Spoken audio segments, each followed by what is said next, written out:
I remember waiting 2-3 months for my Darth Vader case when I was like 8-9 years old.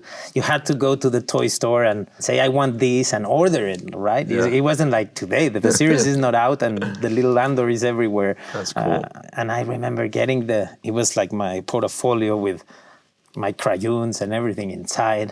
I used that until I was like a teenager, till my friend said, that's not cool anymore, Can you just bring a backpack?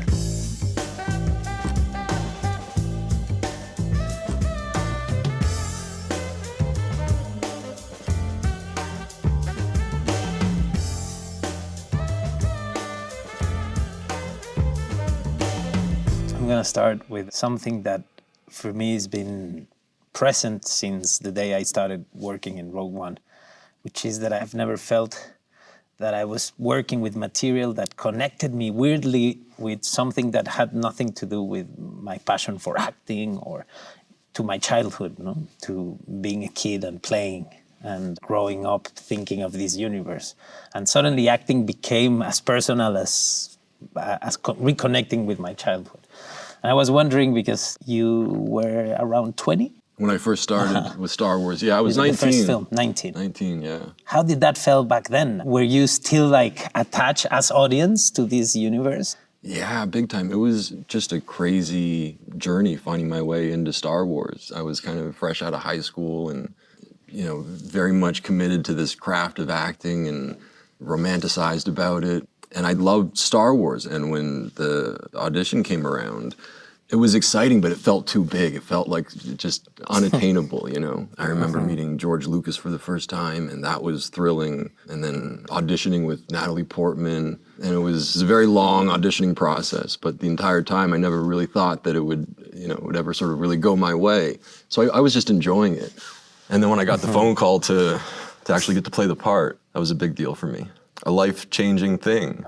And how about for you? I mean, but I think we were very lucky to come so far in the journey of Star Wars. We came in like 2016 with Rogue One, and it was probably the process was the same, a long, crazy casting process that makes it sound like impossible. I remember traveling a lot. Once I was asked to go to London, and I went inside the hotel by the back door. It already sounded so bizarre and unique, and nothing to do with filming, with the film industry that I knew.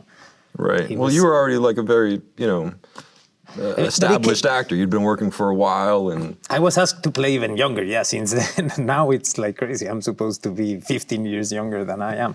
That's what I was thinking. Like, you got it at 19, 20, when that age is so close. The age of being 15 and having the toys. Yeah, no, it was like my wildest dream come true.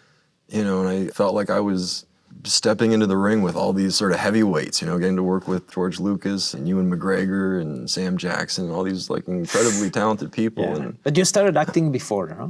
Yeah, I'd started when I was young, and I kind of developed my passion for it, sort of studying theater. So you started doing theater when you were... Yeah, when I was like in elementary school. And then I went to Performing Arts High School and sort of focused on dramatic studies. That must be a shock to go from that to theater to like. But there was a similarity there too, right? Because we were filming all in front of blue screens and green screens, which for me was very much like being in the theater, just because it demands a lot of your imagination, and you don't necessarily have like all of the real stimuli there to react to, and so it wasn't such a leap for me. Yeah. And I didn't have the experience either, so it wasn't like I was used to working a certain way. Yeah. So that was just kind of what I knew. Well, I'd actually really love to start with hearing about how you got into Rogue One, because that was kind of your introduction into Star Wars. It was crazy. I couldn't believe it. I remember it was the first time such secrecy happened around anything I was going to be part of. I was asked by my agent to be in LA to meet someone for something that couldn't be said on the phone. And then I was here, and I went into a meeting in a restaurant that was completely empty. And there was a guy sitting in the corner with a computer open. And this was Gareth, the director, and I sat down with him, and it was just us for 4 hours. So you had no concept that it was Star Wars at all at this point? In that moment, my agent said, this might be Star Wars, yes. But we don't know because it's so secretive, we don't know exactly what they want you to do. I guess she didn't want me to get any excited, about anything. Probably she had a better idea of what it was, but how difficult it would be to get it, And I was sitting there, and Gareth explained to me a whole film. And he kept talking about a guy, and then this guy, and then this guy, and then this guy. And I go like, what is he talking about? I like making the joke that I thought at the end he was going to ask for Gael's number, my friend. Like, do you have Gael's phone? But anyway, the thing is, he said at the end, I would really like you to play this role. And I want to know if you want, because our whole process will have to start right away, I want to work with you, but now we have to convince everyone else. Amazing. But I didn't know what everyone else meant and convincing them, in terms of like that started a 3-month or 4-month process. But you knew right from the get-go that was his desire. He wanted that. Planted his flag on that hill, and that's very cool. And he said something that was very interesting, because I said to him, like, but I don't see myself here. What do you mean? I love these films. I've seen everything about it, but what is it that you want from me? How do I fit here? No one has my accent. I've never thought this could be possible. And he said, since I saw Y Tu Mamá También, I thought you could be great for a role like this, and I want that kind of tone in the film. I want that realism and that feeling of that is everyday life, And I was like, what? Okay, interesting.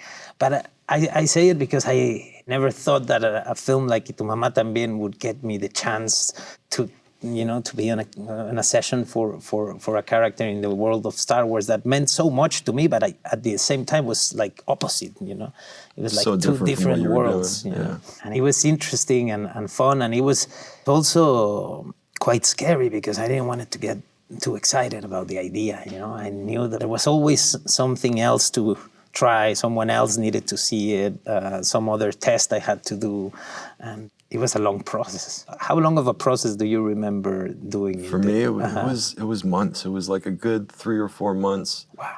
Of first meeting with the casting director, and then meeting with George Lucas, and more time would go by, you wouldn't hear anything, and then I went in for an audition with Natalie Portman, and I think they read maybe 4 or 5 other actors. And then I got a phone call like a few days after I did my screen test with her.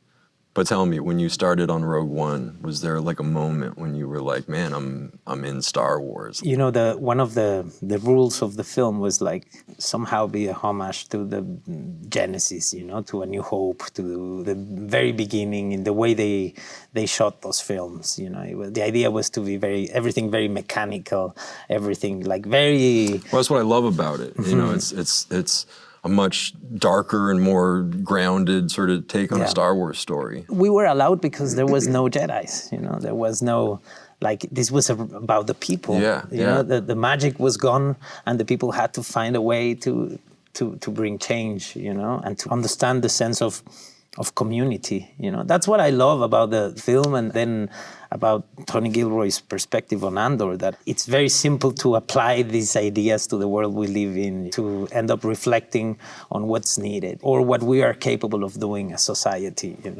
I guess, they have an end, right? They're more human in that sense, like we all know, things will end, these characters, that's it, they don't have this magic. Even though they can believe in it, they don't have it, they are just simple, regular people doing extraordinary things, And I thought that was very brave on doing something like that in this universe, If we were to be part of this, it's because we were going to bring something different. Otherwise, there was no need for us. Something's wrong. Whatever it is, they're taking their time about it. What's going on? What are they saying? I think it's level 2.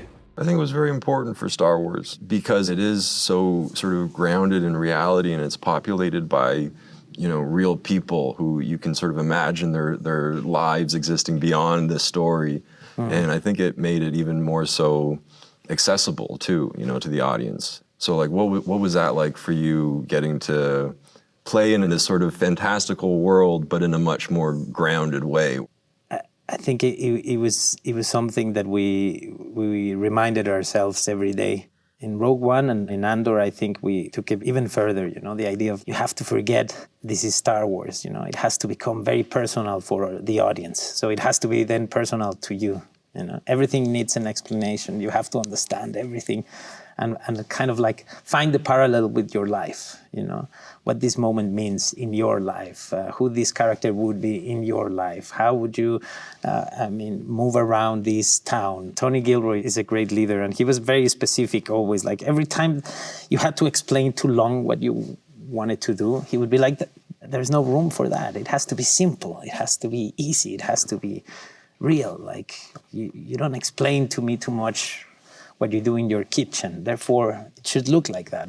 This is your house. Just leave it, And it was a constant reminder every day. Like if it started to feel awkward, if it started to feel imposed or weird or from a galaxy far, far away, then we were doing the wrong thing, because the idea was to bring the story about the people that we don't see much in the films of Star Wars, to add, to be different, to be unique, and at the same time be part of it, I think the long format allowed us to also take it further.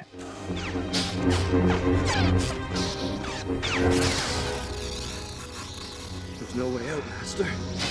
I'm going to ask you now about your series. How is that like to suddenly have, I don't know how many hours you made? For the Obi-Wan show, It was 6 episodes, and each episode was, I think, a little under an hour. So not under? Yeah. So it's like not 5 quite hours. as much as what you guys were doing in Andor. 5 hours. A film of 5 hours. But that's pretty much what these series are. They're just sort of long format films. Mm-hmm. Coming back to Obi-Wan, that was a really great experience for me. I kind of thought that my Star Wars days were behind me.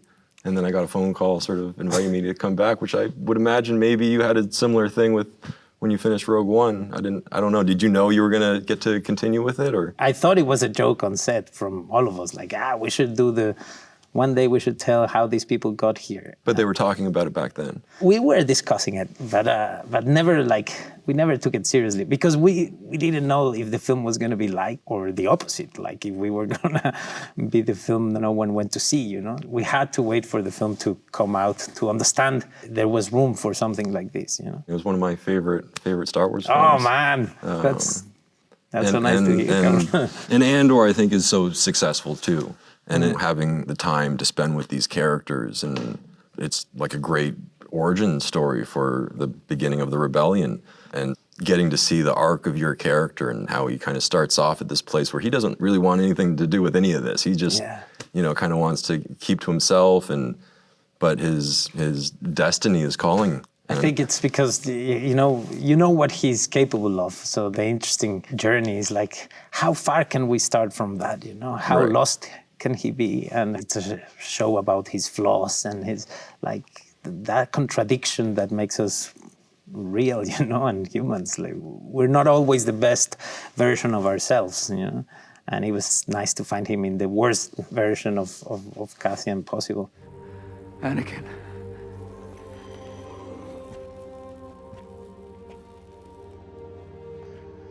Anakin's gone. When you decided to be back for the Obi series, what was behind that decision? Just the nature of getting the invitation. I mean, Star Wars holds a very special place in my heart, and I enjoy getting to sort of go back to being a fan again and just sort of watching these stories like everyone else. But there was a part of me that missed it too. And so when I got the call, it was a very easy decision. And the fact that it was the Obi-Wan show with Ewan McGregor, who's a good friend of mine, and that I'd get to work with him again and swing a lightsaber with him again, that was just a thrilling invitation.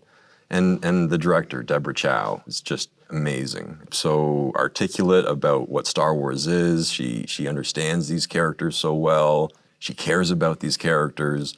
So I just felt like I was in good hands with her, and I was excited to get to do more with the character. That's yeah, it was. It's not just the character, man. It's the character. It's a good character. It's not a good character. It's the character. It's like if I have to think about the worst nightmares of my life, it's It involves Darth Vader. I remember waiting 2-3 months for my Darth Vader case when I was like 8-9 years old. You had to go to the toy store and say, I want this, and order it, right? Yeah. It wasn't like today, that the series is not out and the little Andor is everywhere. That's cool. And I remember getting it was like my portfolio with my crayons and everything inside. I used that until I was like a teenager, till my friend said, that's not cool anymore, Can you just bring a backpack? The image of Darth Vader is very well known. And I remember even being a kid before I had seen the films, having a connection to this character, just being very taken with the physical presence and the voice. And I remember like scaring my little sister just trying to imitate the Darth Vader voice. And it worked, There's something about the construct of that character that just is very effective. Because I think it's more than just the look and the presence, and it's the story behind the idea, and of course the story, connection, the simplicity of that. Yeah, no, for sure. And, I think what was really interesting about what George Lucas did with the prequels is he kind of subverted all of our sort of expectations and understanding of this character when he went back to episode 1 and introduced him as this very sweet young kid who just had a lot of promise and a lot of potential.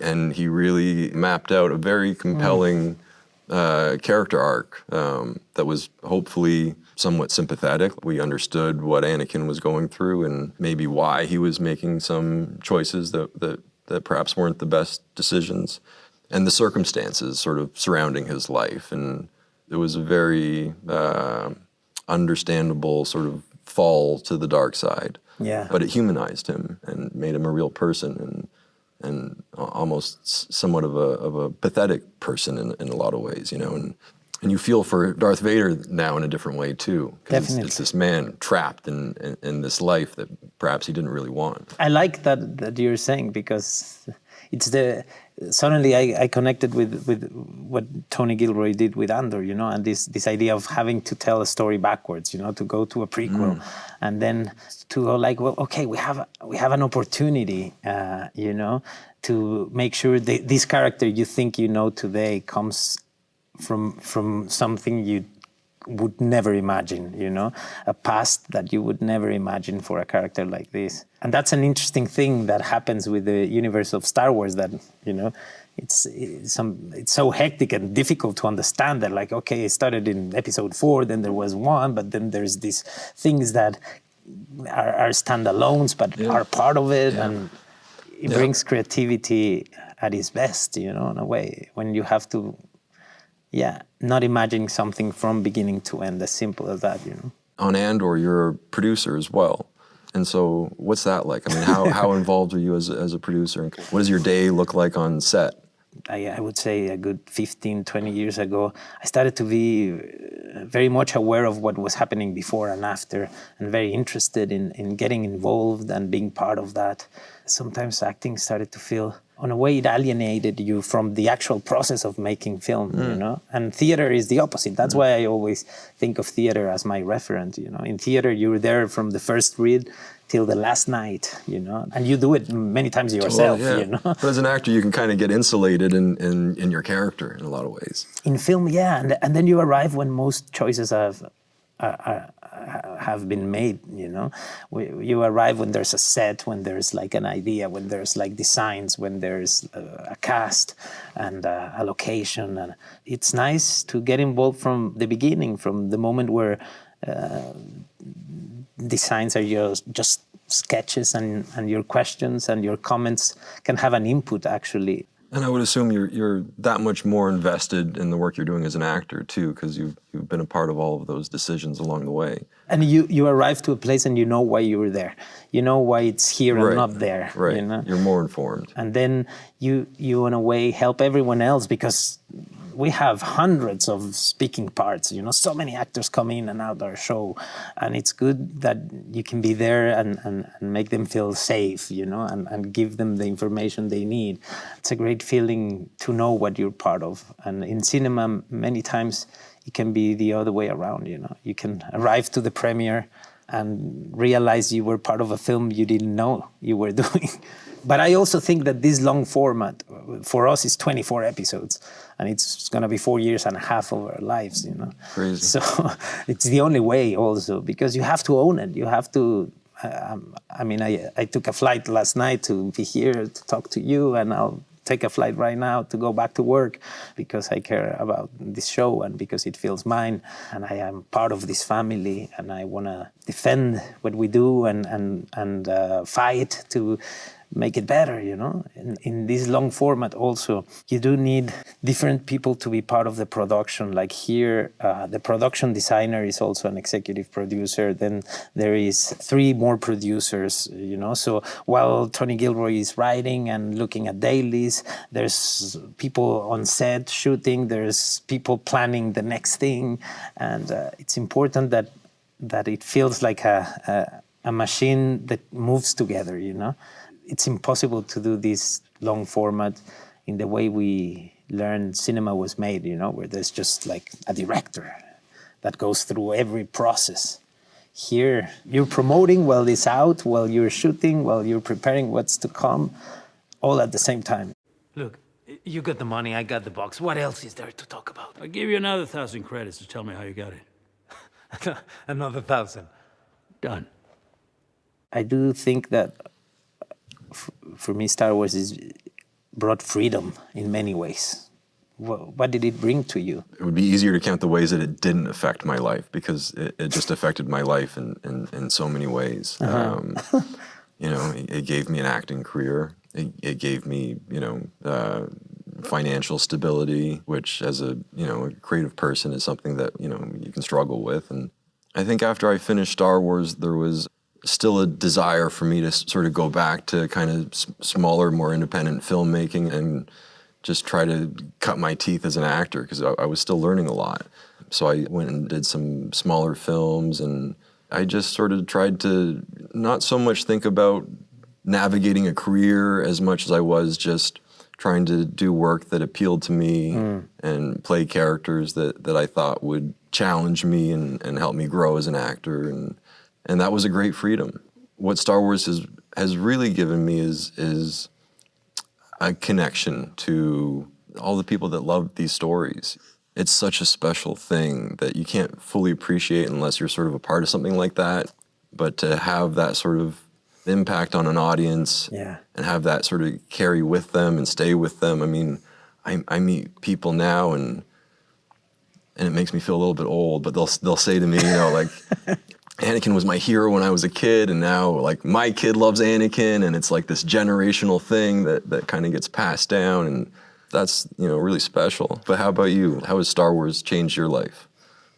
I would say that has been a shock in a good way, like the love around these projects and this universe, the expectation, the awareness about your show before you even the finish shooting. The anticipation and the excitement. It's so cool because I've spent my whole life trying to get people's attention to say, hey, look, we have a film here.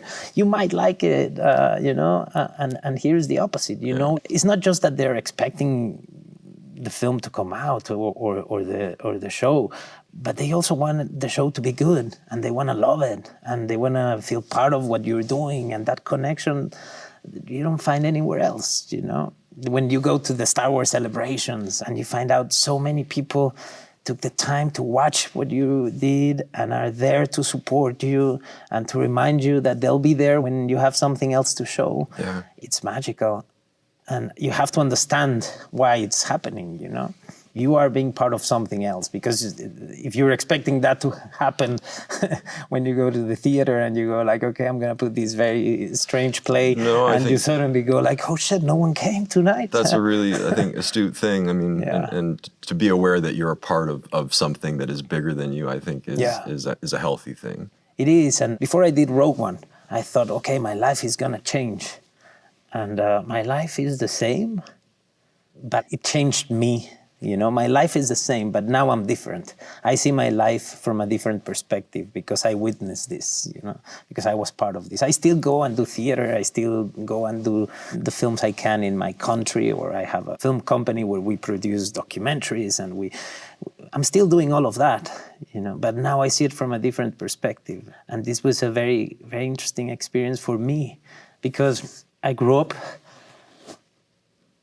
learning or thinking that it was impossible to do something really good, something you feel really proud, something that it has an artistic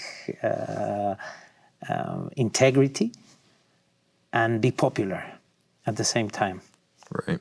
I grew up in the Mexican theater where they're all very snob and very like, that's impossible, you know. Fame and popularity happens when you sell out, you know. Right. And after doing Andor and Rogue One and being part of the Star Wars family, I realized you can have integrity, you can do things you care about, I would like to see as audience, and those things can be popular and huge at the same time. And that's something I learned with this experience. It's a very unique thing, though, to be able to have your cake and eat it too, right? So we should be appreciative that we get to do that sort of thing. I like that expression. Yeah. Yeah. Have your cake? And eat it too. I And never eat it really too. fully understood it because I was like, if you're going to have cake, why wouldn't you be able to eat it? But yeah, it makes sense.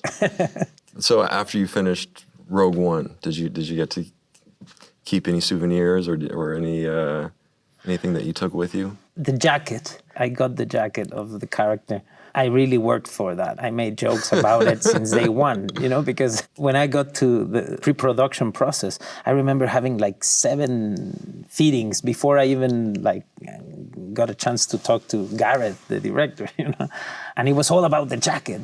And I was like, I just got this job because this jacket fits me, you know, it clearly it's about the jacket. It's a good jacket. Obviously. And then the jacket had to be worn in Jordan at 45 degrees Celsius. I mean, it was impossible to wear it.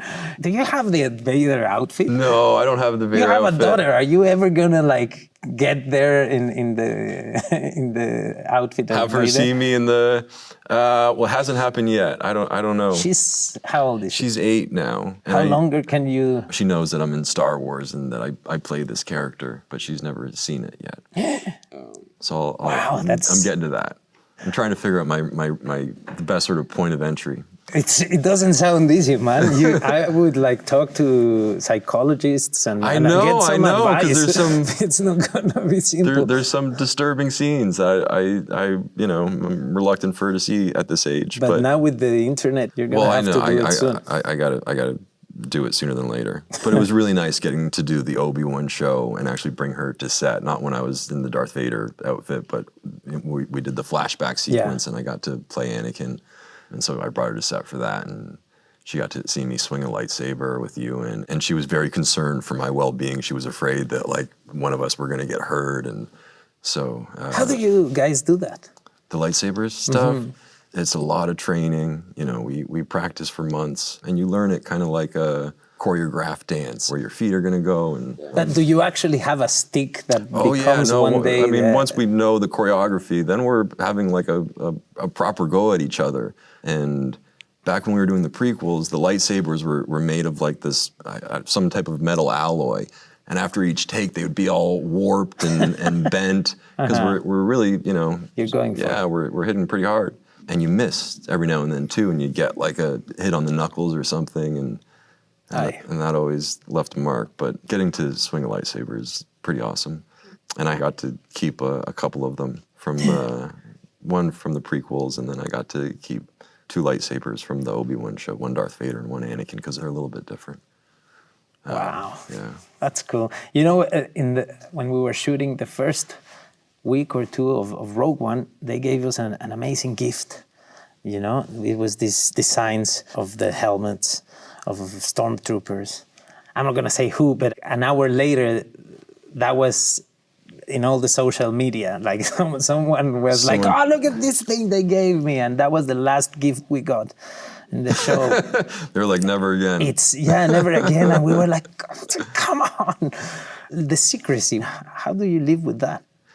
There are a lot of secrets in Star Wars, and it's tough. And everyone wants to know them because everyone wants to know. You might have tons of secrets that are about your past that no one wants to hear people about. People are genuinely interested. You can be in a conversation where someone is just there to get you to say something you're not supposed to say, and that's everything they want. And it's tough for me because I like to share things, and but no, I was always very tight-lipped about everything. And of course, when I first got the phone call that I was getting the part, they were like, you can't tell anybody because we got to wait till we make an announcement. And I got on the phone right away and I told my mom, I told my best friend. And so I do a pretty good job. But when it comes to like story points and stuff that's going on in the actual, stories, I don't want to be the one who gives it away. No.